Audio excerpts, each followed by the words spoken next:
I have a new watch release to share with you today. This one is the Squale Sub 37 Legend. So it's the latest release from Squale. It's an all new size for the Sub. This is 37 millimeters in case diameter, but the bezel slightly protrudes, so it's 38.5 if you count the bezel. I would say it wears more like a 38. It's very compact with the 45.5 millimeter lug tip to lug tip dimension, and it is wonderfully thin, coming in at a total height of 11.2 millimeters. That's to the top of this double domed sapphire crystal with inner ARC.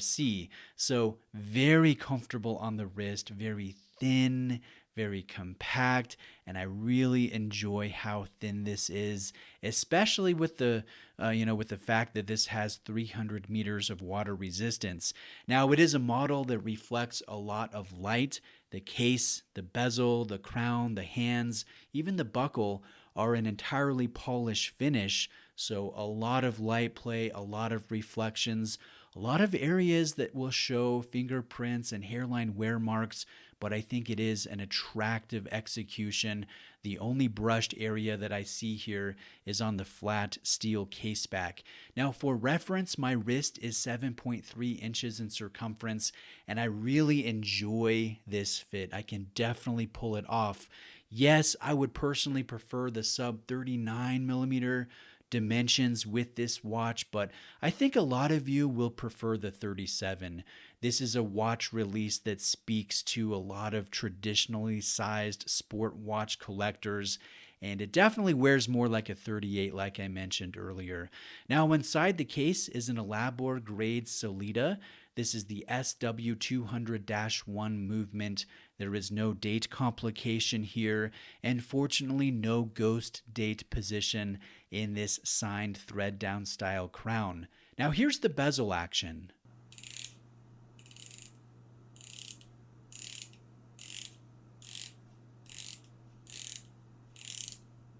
There's a thin coin edge grip that is easy to turn. I would rate the bezel action as average.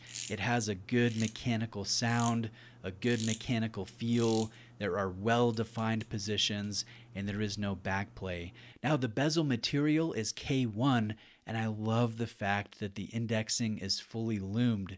So yes, the watch is legible in natural light, but it looks fantastic in low light conditions. Very easy to read. The K1 bezel has a ever so faint curve to the top form, and that reminds me of the Blancpain 50 Fathoms. And incidentally, Squale used to make the cases for Blancpain when it comes to the 50 Fathoms. They did the same for other brands like Doxa and Hoyer. In fact, quite a few other well-known Swiss brands. So Squale has a lot of dive watch history, and they are a brand that solely focuses on dive watches. So you will not find a Squale dress watch or a field watch or a pilot watch in their brand catalog. It is only dive watches, and I think they do dive watches really well. Now let's take a closer look at the dial. This has a flat black color with the faintest hint of matte texturing. The markers are printed Superluminova Old Radium, and I have to say that there is a lot of height to these markers. It's not a thin, cheap, execution of Superluminova. There's a lot of height here, and the surface of the markers are pleasantly varied. They tie in nicely to this black dial. I have to say that it just feels like a warm vintage watch. It's not sterile. It's not flat. There is some undulation here, especially as you angle the watch in the light. Now, that's a subtle detail that I hope I've done an adequate job in describing and trying to show under the macro lens. It's my favorite aspect of the dial. Another aspect that I enjoy is the cursive, automatic, and 20 Atmos text. I think that feels absolutely at home with the retro nature of this overall design. In fact, the entire watch details, they feel deliberate. They feel well thought out. They feel cohesively executed from the K1 loomed bezel to the no date application of the dial, the no crown guards on the case, the cream tone loom, the subtle dial texture, the subtle loom texture, even the rubber strap feels like it was made just for this watch. So this rubber is made in Italy, it's vented, it's long, and it's vanilla scented. And that's another thing that I found surprised me about this watch. I really like the scent of the rubber strap. As trivial as that may sound, it's just a nice detail. The strap is also long enough for me just out of the box, and that's not normal for me. Normally, I'm hanging on to the last pinhole or maybe the second to last pinhole, but with this strap, I still have 4 more holes I could use, and I think that's awesome. That's not something that I see very often, and it makes me think that this rubber strap was planned to be used outside of a wetsuit. So Squale wants you to take this little beauty diving because you absolutely could. Now, I'd like to end with talking about drawbacks, or maybe things that aren't necessarily bad, but you should definitely be aware of if you're thinking about buying the watch.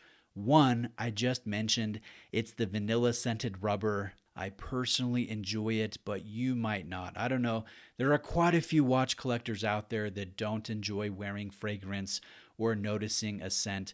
Fortunately, it's a very versatile watch, so if you didn't like the scent of the rubber, you could easily rectify that by changing this onto a mesh strap or a NATO strap or a third-party rubber if you had a mind to do so. Now, I might be nitpicking here, but at the retail price of $1,750, I would like to see a bracelet option. It just helps me feel like I'm getting the value. And yes, I'm a bit biased. I always enjoy wearing my sport watches on a bracelet. I just feel like it changes the look and the feel of the watch. So personally, I would love to see a bracelet option, especially as we're creeping closer to the $2,000 price threshold. The last item of note is this bezel. My example is slightly misaligned. It's kind of like a Seiko diver. The resting position of the triangle here is just a hair to the right of 12, but one more click over and then it's skewed left.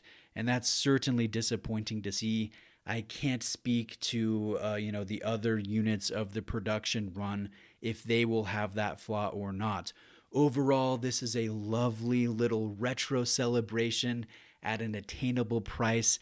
I like the details. I like the design. I like the way this wears. I think this has some character. This has some style. This is a good addition to the entry-level luxury segment of the watch market. Let me know what you think. I appreciate you watching today. Reach out with questions, and I'll see you next time.